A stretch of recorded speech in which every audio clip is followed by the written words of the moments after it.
Hello, this is Christopher. I helped build the PROX Bars for Kyle, who runs and owns the trendscalping.com company website. I'm going to get into an explanation of what the PROX Bars are, what are the components involved, and then how you use them. Here we're watching live market action. For this video example, I do have the CL up, crude oil, and the ES, the S&P E-mini. Basically, the upper two panes are higher time frame watch charts, as Kyle calls them, where he watches for trade setups on a higher time frame.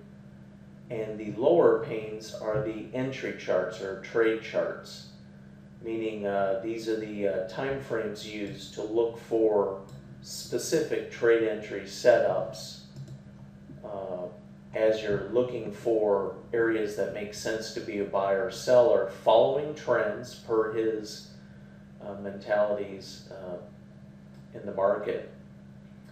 So upper panes, higher time frame, lower panes are entry charts where you'd actually target the specific entry. Okay, so what exactly is a PROX bar? Well, it's a new style of pricing bar, that concept we've been working on, that we've theorized, been working on for, gosh, probably actually about 4, going on maybe even 5 months now, or at least 4 months. And the term PROX, P-R-O-X, is an acronym for what color codes the bars. The bars are, I guess you could call them paint bars in a sense, but they're color coded by 4 inputs of information. The first input is price, meaning where is price at right now. Obviously, any sort of paint bar, you want to incorporate the data of where is current price or price information.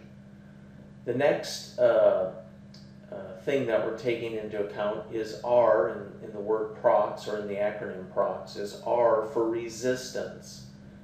So what we've done is all my 8 years of experience tracking cumulative delta and order flow in futures markets, taken all of that experience and looking at limit order activity in the order book and other things that we feel are critical, and have incorporated that into each bar.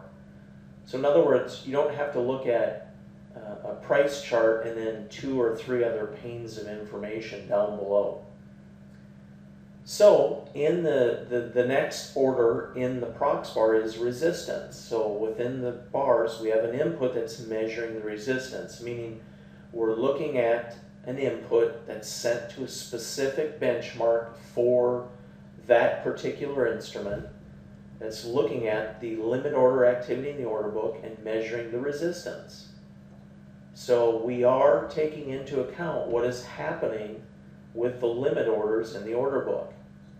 And, tick by tick, millisecond by millisecond, as the data is coming in, it's algorithmically computed so that at bar close we finalize what the final bar coloring will be. The next thing in a PROX bar, we've covered P for price, R for resistance. The next thing is O. That is the order book and the order flow, or what is happening with the order flow. And that order flow is the cumulative delta. We are looking at what is the market order driven order flow doing as it hits the order book. Is there a positive bias to it, a negative bias, and how many contracts?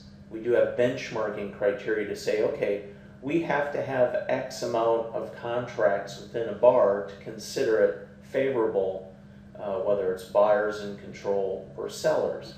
So as you see, in a very strong uptrend, a person would be looking for ways to engage the trend when everything gets back in alignment.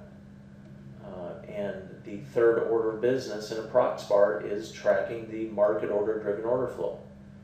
And we benchmark it. For every instrument there's different criteria, different benchmarking, meaning there has to be an X amount of contracts taking place in the bar bias within the market order driven order flow to be counted as favorable conditions.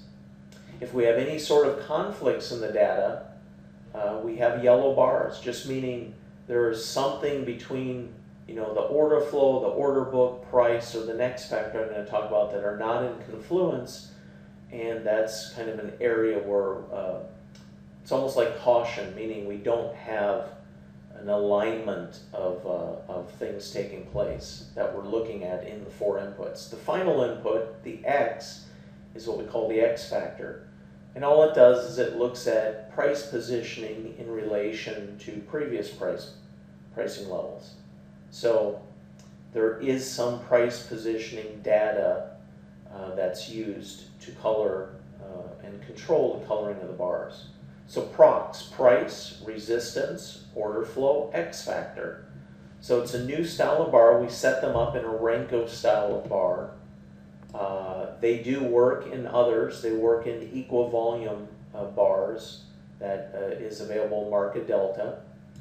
The PROX bars will work in both Investor RT Pro and Market Delta. So either platform will work.